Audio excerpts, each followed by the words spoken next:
नमस्कार, डेली 24 भारत देख रहे हैं आप। मैं हूं आपके साथ अनीता शर्मा। शुरुआत करते हैं देश दुनिया की बड़ी खबरों से। बता दें कि प्रधानमंत्री नरेंद्र मोदी ने 2 नई अमृत भारत एक्सप्रेस ट्रेनों गुवाहाटी रोहतक और अमृत भारत एक्सप्रेस और डिब्रूगढ़ लखनऊ अमृत भारत एक्सप्रेस को हरी झंडी दिखाई है।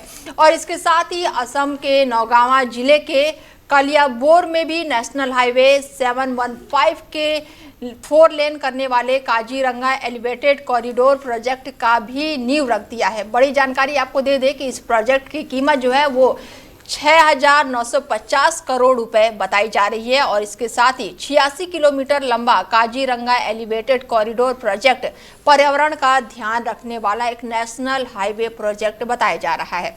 और इसमें 35 किलोमीटर एक एलिवेटेड जो है वो अब काजीरंगा नेशनल पार्क से होकर गुजरेगा और 21 किलोमीटर का बाईपास सेक्शन होगा। और मौजूदा NH 715 हाईवे सेक्शन को 30 किलोमीटर चौड़ा करके 2 से 4 लेन किया जाएगा।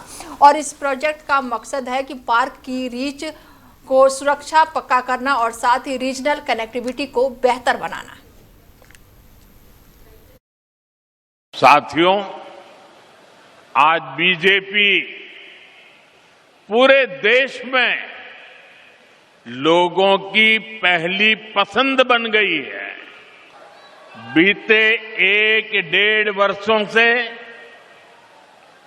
बीजेपी पर देश का भरोसा लगातार बढ़ता जा रहा है। हाल ही में बिहार में चुनाव हुए, वहां 20 वर्ष बाद भी जनता ने बीजेपी को रिकॉर्ड वोट दिए हैं, रिकॉर्ड सीटें जिताई है। 2 दिन पहले ही महाराष्ट्र के बड़े शहरों में मेयर और पार्षदों के चुनाव परिणाम आए हैं। मुंबई, जो दुनिया के सबसे बड़े निगमों से एक है, वहां की जनता ने पहली बार बीजेपी को रिकॉर्ड जनादेश दिया। देखिए, जीत मुंबई में हो रही है, जश्न काजीरंगा में मनाया जा रहा है। महाराष्ट्र के अधिकतर शहरों की जनता ने बीजेपी को सेवा का अवसर दिया है। साथियों, तो वहीं हुगली जिले में एक जनसभा के दौरान पश्चिम बंगाल बीजेपी नेताओं ने प्रधानमंत्री नरेंद्र मोदी का सम्मान किया। पीएम मोदी ने जनसभा को संबोधित करते हुए कहा कि बांग्ला भाषा और साहित्य बहुत ही समृद्ध है, लेकिन बांग्ला भाषा को शास्त्रीय भाषा का दर्जा भी तब मिलता है जब आपने दिल्ली में बीजेपी की सरकार बनाई है। बीजेपी सरकार के प्रयासों से ही दुर्गा पूजन को है जो उस सांस्कृतिक विरासत को पूरा किया गया है। ऐसे में ये टीएमसी वाले दिल्ली में सोनिया गांधी की सरकार में भागीदारी थे और तब इन्होंने ये क्यों नहीं किया। बांग्ला भाषा और साहित्य बहुत ही समृद्ध है, लेकिन बांग्ला भाषा को क्लासिकल लैंग्वेज का दर्जा भी तब मिला जब आपने मुझे आशीर्वाद दिया, बीजेपी की दिल्ली में सरकार बनाई। इससे बांग्ला भाषा में रिसर्च को बल मिलेगा। साथियों, बीजेपी के सरकार के प्रयासों से ही दुर्गा पूजा को यूनेस्को ने कल्चरल हेरिटेज का दर्जा दिया है। ये टीएमसी वाले दिल्ली में सोनिया जी की सरकार में भागीदार थे, क्या तब ये सब काम नहीं करा सकते थे क्या? क्यों नहीं किए? ये मोदी है जिसको बंगाल के लिए इतना प्यार है, समर्पण है, तब होता है। हमारी सरकार के प्रयासों से ही गुरुदेव रविन्द्रनाथ टैगोर के शांति निकेतन को विश्व धरोहर का दर्जा मिला है। ईश्वर चंद्र विद्यासागर, राजा राम मोहन राय और स्वामी विवेकानंद, इन महापुरुषों की जन्म जयंतियों से जुड़े अहम पड़ावों को नेशनल लेवल पर मनाने का सौभाग्य भी हमारी सरकार को ही मिला है। बांग्ला भाषा और साहित्य। वहीं जम्मू कश्मीर के किश्तवाड़ा जिले के सीपोरा इलाके में सुरक्षा बलों और आतंकवादियों के बीच मुठभेड़ का मामला सामने आया है। ये मुठभेड़ उस समय हुई जब घेराबंदी और तलाशी अभियान के दौरान छिपे आतंकियों ने सुरक्षा बलों की टीम पर अचानक से ही फायरिंग शुरू कर दी। खबरों की माने तो सुरक्षा बलों की सिंहपोरा क्षेत्र में आतंकियों की मौजूदगी को लेकर पहले से ही पुख्ते खुफिया जानकारी मिली थी और इसी इनपुट के आधार पर सेना, पुलिस और अन्य सुरक्षा एजेंसियों ने संयुक्त रूप से इलाके में बड़े पैमाने पर सर्च ऑपरेशन शुरू किया और तलाशी अभियान के दौरान सुरक्षा बलों ने जब इलाके की घेराबंदी की और मजबूत किया, उसके बाद से छिपे हुए आतंकियों ने गोलीबारी उसके बाद से शुरू कर दी और इसके बाद से सुरक्षा बलों ने भी मोर्चा संभालते हुए जवाबी कार्रवाई की, जिससे मुठभेड़ शुरू हो गई और फिलहाल दोनों ओर से रुक रुक कर फायरिंग जारी है। सुरक्षा सूत्रों का कहना है कि इलाके में 2 से 3 आतंकियों के छिपे होने की आशंका है। बताया जा रहा है कि ये आतंकी जैसे मोहम्मद संगठन से जुड़े हो सकते हैं और संयुक्त अभियान के दौरान वो इलाके में फंसे हुए हैं। पूरे क्षेत्र में सुरक्षा बलों ने चारों ओर से घेर लिया है और ताकि आतंकी भागने में सफल ना हो सके। तो वहीं बीएमसी के चुनावी नतीजों से महाराष्ट्र की सियासत में नया पेच फंस गया है। बीजेपी मुंबई में सबसे बड़ी पार्टी बनकर उभरी है और पहली बार बीजेपी का मेयर बनने का साफ संकेत है। हालांकि एकनाथ शिंदे ने अपने 29 नए पार्षदों को बांद्रा के होटल ताज में शिफ्ट कर दिया है और बाहर कड़ा पहरा है। खबरों की माने तो शिंदे गुट का कहना है कि 2026 शिवसेना संस्थापक बाला साहेब ठाकरे का जन्म शताब्दी वर्ष है और इसीलिए कम से कम 2.5 साल शिवसेना का मेयर होना चाहिए और इसी पर बीजेपी शिंदे गुट में खींचतान शुरू हो गई है।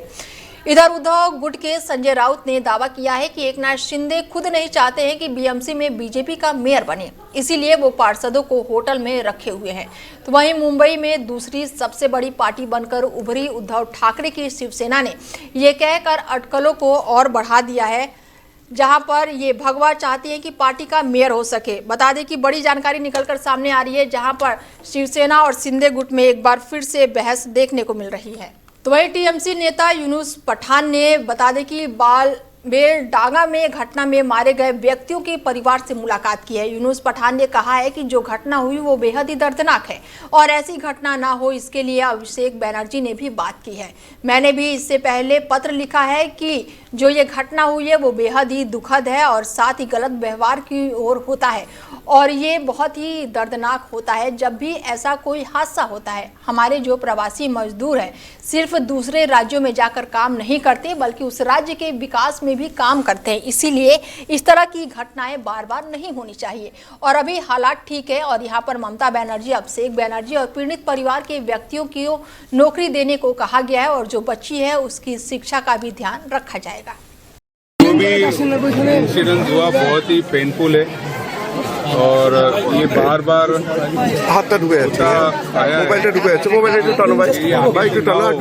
इसके लिए अभिषेक बनर्जी ने भी बात किया है और मैंने भी इससे पहले लेटर लिखा था कि बेलडंगा, बैरामपुर और जितने भी माइग्रेंट वर्कर्स है उनके साथ जब वो बाहर काम करने जाते हैं तो उनके साथ गलत व्यवहार होता है तो वो न हो, क्योंकि ये हमारे देश के नागरिक है और अपना पेट और अपनी रोजी रोटी कमाने के लिए बाहर जाते हैं स्टेट के और वहाँ पर जाके वो दूसरे स्टेट के लिए भी ग्रोथ का काम करते हैं, उनके डेवलपमेंट का काम करते हैं। ये हमारे देश के नागरिक है, इनके साथ ये गलत व्यवहार नहीं होना चाहिए।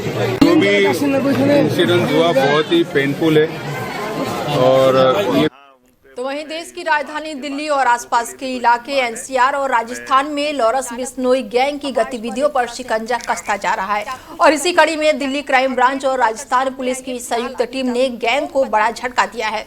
बिश्नोई गैंग के लिए शूटर और हथियार सप्लायर को भूमिका निभा रहे प्रदीप शर्मा उर्फ गोलू आखिरकार पुलिस के जाल में फंस गया। गैंग के लिए फायरिंग से लेकर अवैध हथियारों की सप्लाई तक गोलू लंबे समय से कानूनी एजेंसियों की रडार पर था और उसकी गिरफ्तारी इस बात का संकेत है कि पुलिस अब गैंग के सिर्फ गुर्ग ही नहीं बल्कि उसकी सप्लाई चेन पर भी सीधा वार कर सकती है। और ये जो कार्रवाई हुई है बड़ी मानी जा रही है क्योंकि गोलू कोई भी मामूली अपराधी नहीं था। वो बिश्नोई गैंग का शार्प शूटर माना जाता है और रंगदारी, फायरिंग और हथियारों की डिलीवरी जैसी हाई रिस्क काम उसी को सौंपे जाते हैं। पुलिस की ये कार्रवाई सिर्फ एक गिरफ्तारी नहीं बल्कि उस विरासत का खुलासा है जो महीनों से बिछाई जा रही थी।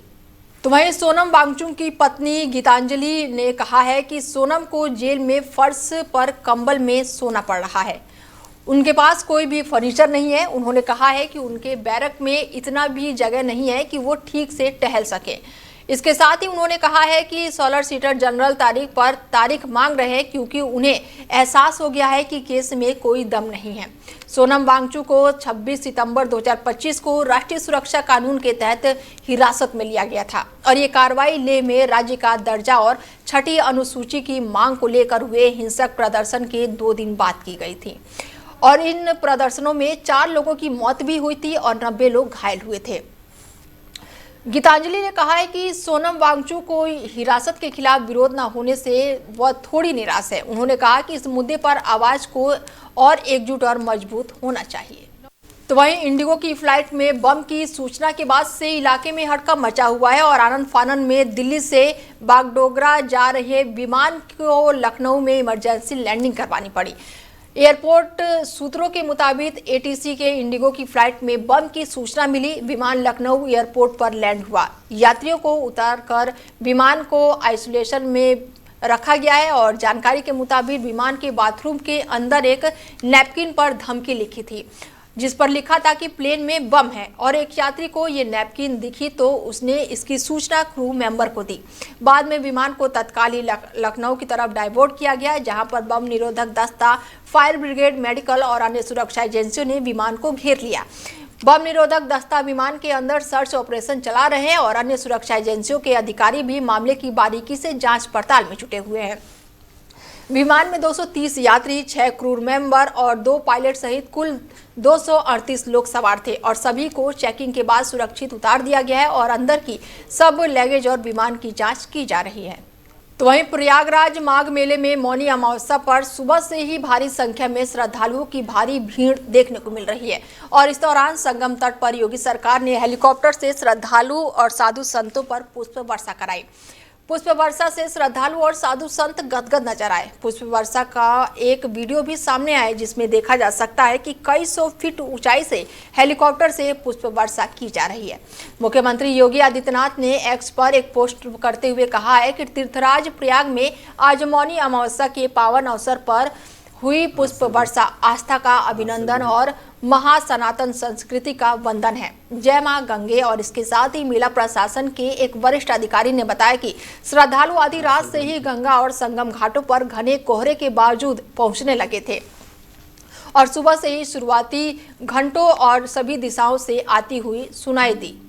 तो वहीं पंजाब में संगठित अपराध और गैंगस्टर कल्चर के खिलाफ लुधियाना पुलिस कमिश्नरेट को एक बहुत बड़ी सफलता हाथ लगी है। पुलिस ने कनाडा बैठे कुख्यात गैंगस्टर गोल्डी बराड़ के एक बड़े रंगदारी म्यूडूल को ध्वस्त करते हुए उसके 10 मुख्य गुर्ग को गिरफ्तार किया है। जानकारी के अनुसार लुधियाना पुलिस पिछले 3 हफ्ते से एक गुप्त ऑपरेशन चला रही थी। कमिश्नरेट पुलिस ने जाल बिछाकर एक के बाद एक 10 ऐसे गुर्गों को दबोचा है जो सीधे तौर पर गोल्डी बराड़ के संपर्क में थे। पकड़े गए आरोपी राज्य में अमन कानून की स्थिति बिगाड़ने की फिराक में थे। पुलिस ने आरोपियों के कब्जे से अत्याधुनिक हथियारों का बड़ा जखीरा बरामद किया है जिसमें से 2 ऑस्ट्रेलियाई पिस्तौल है और 10 जो है वो पिस्टल बताए जा रहे हैं। ऐसे में भारी मात्रा में जिंदा कारतूस भी पुलिस ने बरामद किया है। पुलिस सूत्रों का कहना है कि पकड़े गए आरोपियों को पंजाब भर में टारगेट किलिंग और व्यापारियों से रंगदारी वसूलने और अवैध हथियारों की तस्करी करने का टास्क दिया गया था। आरोपियों के खिलाफ भारतीय न्याय संहिता और आर्म्स एक्ट के विभिन्न धाराओं के तहत केस दर्ज कर लिया गया है। पुलिस अब इन आरोपियों से पूछताछ कर रही है ताकि इनके बाकी साथियों और आने वाले बड़ी खेप का पता लगाया जा सके। members of Goldie Brar gang. Goldie ਜਿਹੜਾ ਹੈ he is a known gangster oblique terrorist, foreign ਬੈਠਾ ਹੈ ਜੀ। ਇਹਦਾ ਇਹ ਮੋਡਿਊਲ ਚੱਲ ਰਿਹਾ ਸੀਗਾ pan Punjab and parts of Haryana also. Basic ਇਹਨਾਂ ਦਾ ਕੰਮ ਜਿਹੜਾ ਹੈ ਉਹ ਐਕਸਟੋਰਸ਼ਨ ਕਰਨਾ ਜੀ, ਲੋਕਾਂ ਨੂੰ ਡਰਾਉਣਾ। 1 ਮਹੀਨੇ ਪਹਿਲਾਂ ਆਲਮੋਸਟ 1 ਮਹੀਨੇ ਪਹਿਲਾਂ ਜਿਹੜਾ ਇਨਫੋਰਮੇਸ਼ਨ ਬੇਸਡ ਇਹ ਆਪਰੇਸ਼ਨ ਜਿਹੜਾ ਸੀਗਾ ਉਹ ਸ਼ੁਰੂ ਹੋਇਆ। ਸਭ ਤੋਂ ਪਹਿਲਾਂ ਇੱਕ ਨਰੇਸ਼ ਸੇਠੀ ਕਰਕੇ ਇੱਕ ਬੰਦਾ ਸੀਗਾ, ਨਰੇਸ਼ ਸੇਠੀ, ਜਿਹੜਾ ਓਰੀਜਨਲੀ ਤਾਮਿਲਨਾਡੂ ਦਾ ਰਹਿਣ ਵਾਲਾ ਲੇਕਿਨ ਇੱਥੇ ਰਹਿ ਰਿਹਾ। 2nd ਜਨਰੇਸ਼ਨ ਹੈ ਉਹਦੀ ਇੱਥੇ। 2025 ਚ ਕੁਝ 6-7 ਮਹੀਨੇ ਪਹਿਲਾਂ 2 ਇਹਦੇ ਤੇ ਪਰਚੇ ਦਰਜ ਹੋਏ ਫਾਇਰਿੰਗ ਦੇ ਬਸਤੀ ਜੋਧੇਵਾਲ। ਉਸ ਤੋਂ ਬਾਅਦ ਇਹ ਭੱਜਿਆ ਹੋਇਆ ਸੀਗਾ। ਇਹਨੂੰ ਆਪਾਂ ਫੜਿਆ ਜੀ, ਪਟਿਆਲੇ ਛੁਪਿਆ ਹੋਇਆ ਸੀਗਾ। ਇਹਦੀ ਇੰਟਰੋਗੇਸ਼ਨ 'ਚ ਇਹ ਆਇਆ ਕਿ ਇਹ ਡਾਇਰੈਕਟਲੀ ਇਨ ਟੱਚ ਸੀਗਾ ਇੱਕ ਵਰਿੰਦਰ ਨਾਂ ਦਾ ਬੰਦਾ ਤੇ ਗੋਲਡੀ ਬਰਾੜ ਨਾਲ। ਵਰਿੰਦਰ ਵੀ ਫੋਰਨ ਰਹਿੰਦਾ ਤੇ ਗੋਲਡੀ ਬਰਾੜ ਵੀ ਇਕੱਠੇ ਬਾਹਰ। ਇਹਦੇ ਨਾਲ ਦੇ ਆਪਰੇਸ਼ਨ ਚੱਲਦਾ ਰਿਹਾ। ਇਹਦੇ ਨਾਲ ਦੇ 8 ਬੰਦੇ ਟੋਟਲ ਆਪਾਂ ਫੜ ਲਏ ਜੀ ਤੇ 7 ਵੈਪਨਸ, ਸੋਫਿਸਟੀਕੇਟਡ ਵੈਪਨਸ ਤੁਸੀਂ ਦੇਖੇ ਹੈ, ਉਹ ਰਿਕਵਰ ਹੋਏ ਨਾ। At the same time Naresh Sethi ਨੇ ਜਦਾਂ ਇਹ ਭੱਜਿਆ ਹੋਇਆ ਸੀਗਾ 2 ਜਗ੍ਹਾ ਰੈਕੀ ਵੀ ਕਰ ਚੁੱਕਿਆ ਸੀਗਾ। ਇੱਕ ਜਲੰਧਰ ਦਾ ਏਰੀਆ, ਜਲੰਧਰ ਰੂਰਲ ਦਾ, ਤੇ ਇੱਕ ਅੰਮ੍ਰਿਤਸਰ ਦਾ ਏਰੀਆ, ਜਨਰਲ ਏਰੀਆ। ਮੈਂ ਬਹੁਤ ਡਿਟੇਲ ਸ਼ੇਅਰ ਨਹੀਂ ਕਰਾਂਗਾ ਫॉर ਸਿਕਿਉਰਿਟੀ ਰੀਜ਼ਨਸ। ਰੈਕੀ ਵਗੈਰਾ ਇਹਨਾਂ ਨੇ ਕਰ ਲਈ ਸੀਗੀ। ਉੱਥੇ ਵੀ ਇਹਨਾਂ ਨੇ ਫਿਰੌਤੀ ਦੀ ਡਿਮਾਂਡ ਕਰਨੀ ਸੀਗੀ, ਸ਼ਟਰ ਤੇ ਜਾਂ ਘਰ ਦੇ ਬਾਹਰ ਗੋਲੀ ਚਲਾ ਕੇ। ਇਸ ਚੀਜ਼ ਦਾ ਪਰਚਾ ਦਰਜ ਹੋ ਗਿਆ। 8 ਵੈਪਨ, 8 ਬੰਦੇ ਤੇ 7 ਵੈਪਨ ਰਿਕਵਰ ਹੋਏ। ਥੋੜੇ ਦਿਨ ਪਹਿਲਾਂ ਸਲੇਮ ਟਾਬਰੀ ਚ 5 ਜਨਵਰੀ ਇੱਕ ਬੰਦੇ ਦਾ ਲੈਗ ਸ਼ਾਟ ਹੋਇਆ। ਲੈਗ ਸ਼ਾਟ ਮਤਲਬ ਪੈਰ 'ਚ ਗੋਲੀ ਲੱਗੀ। उस केस च ਆਪਾਂ एक बंदा फड़ के लेके आए जतन। मेंबर्स ऑफ तो वहीं पाकिस्तान के सबसे बड़े शहर कराची में एक बहुमंजिला शॉपिंग मॉल में भीषण आग लग गई। कराची में शॉपिंग मॉल में अग्निकांड में मौत का आंकड़ा बढ़ गया है और इस हादसे में 6 लोगों की मौत हो गई है और लगभग 1 दर्जन लोग घायल बताए जा रहे हैं। पुलिस और बचाव अधिकारियों ने पुष्टि की है कि आग ने मॉल की दर्जनों दुकानों को अपनी चपेट में ले लिया और ये घटना कराची के प्रसिद्ध गुल प्लाजा में रात करीब 10 बजे हुई है। स्थानीय मीडिया रिपोर्ट के अनुसार उस समय आग लगी जब अधिकांश दुकानदार अपनी दुकानें बंद कर रहे थे या फिर घर के लिए निकल चुके थे और यही कारण रहा कि मॉल के भीतर भीड़ कम थी, अन्यथा हताहतों की संख्या और अधिक हो सकती थी। अधिकारियों के मुताबिक अगर मॉल के उस हिस्से से शुरू हुई है जहां पर कपड़े और गारमेंट और प्लास्टिक के घरेलू सामानों का स्टॉक रखा हुआ था और इस ज्वलनशील पदार्थ के कारण आग तेजी से फैलती हुई देखते ही देखते कई मंजिलों को अपनी चपेट में ले लिया। हालांकि आग लगने से सटीक कारणों का अभी पता नहीं चल पाया है। पुलिस मामले की जांच पड़ताल में जुटी हुई है। फिलहाल बुलेटिन में मेरे साथ इतना ही। बने रहिए आप हमारे साथ और देखते रहिए डेली 24 भारत। नमस्कार।